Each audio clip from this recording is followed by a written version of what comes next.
So, if you're running a business here in the UAE, you know you're dealing with VAT all the time.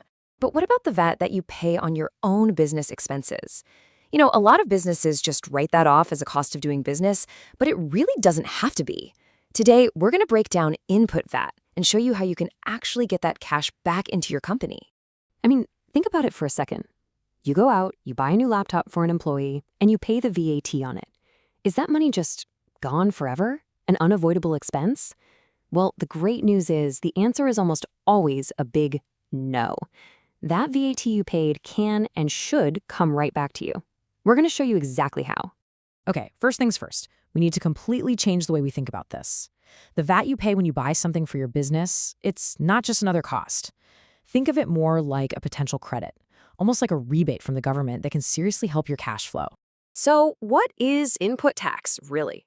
Well, to put it simply, it's just the VAT that your business pays on literally anything it buys to operate.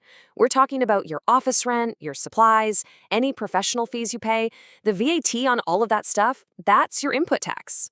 And here's where the magic happens. You don't get a check in the mail or anything. Instead, you get to subtract all that input tax you paid from the output VAT. That's the VAT you collected from your own customers.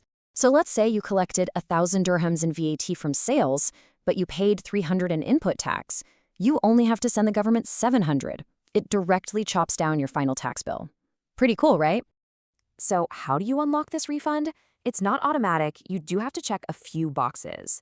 The best way to think about it is as a 5-key checklist. If you hit all 5, you can make sure you're getting back every single dirham you're owed. Let's quickly run through these. First, and this is non-negotiable, your business has to be registered for VAT. You also need to have a proper, valid tax invoice for whatever you bought, and you have to plan on paying that supplier within 6 months. And of course, the expense has to be for a real business reason. And finally, the really interesting one, the expense can't be something the government has specifically blocked. Now, that last point is a really big deal. The government has put a stop to claiming VAT on certain things, mainly to stop people from claiming what's basically personal spending. Knowing what's on this list is absolutely key to staying out of trouble. So, what's on the no-go list? Well, think of the big 3. First, any kind of client entertainment. So taking a client out to dinner, booking them a hotel room, you can't claim the VAT on any of that. Second, some benefits you give your employees, specifically if they're for their personal enjoyment.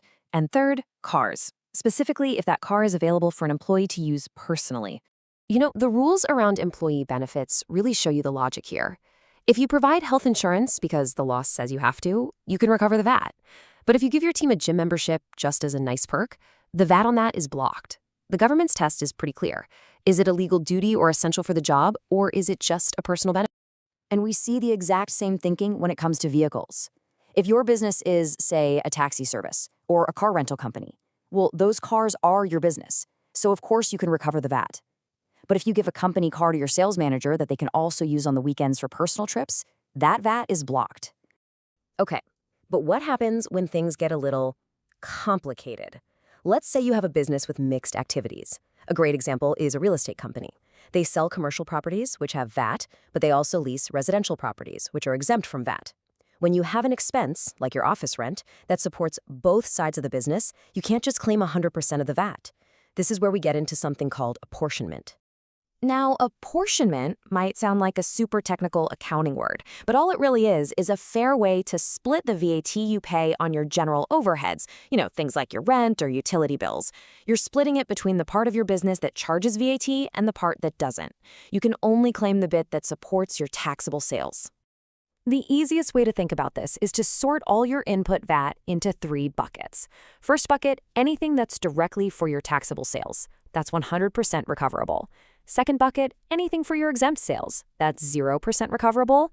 And then there's the third bucket, those shared costs that support everything. For that one, you have to do a little math and figure out what percentage of your business is taxable, and that's the percentage of the VAT you can get back. And finally, once the year is over, there's one last crucial step you can't forget. It's called the annual adjustment, or sometimes a true-up. Just think of it as your year-end VAT checkup to make sure every single claim you made all year long was perfectly accurate. This is your moment of truth, really. You just compare 2 numbers, the total amount of input VAT you actually claimed during the year versus the amount you should have claimed based on your final actual business numbers for the whole year. So what happens if your final check shows you actually recovered a little too much? Maybe your business mix changed more than you expected. It's no big deal. The process is simple. You figure out how much you overclaimed, and you just pay it back to the tax authority with your next VAT return. But what if it's the other way around? What if you do the math and find out you actually underclaimed? Well, that's fantastic news. It means you're entitled to more money, and you can claim that extra credit right back from the tax authority, and that's why this annual check is so incredibly important. Okay, so let's boil all this down to the essentials. First, always check that you meet those 5 conditions for recovery. Second, get to know that blocked list inside and out. No claiming VAT on client dinners. Third, if you have both taxable and exempt sales, you absolutely must apportion your shared costs. And fourth, whatever you do, don't forget that annual true-up at the end of the year. It's your one chance to get everything perfect. So after all of this, let me just ask you directly. Now that you know the rules, the checklist, and the common pitfalls, you really have to ask yourself, is your business leaving money on the table right now?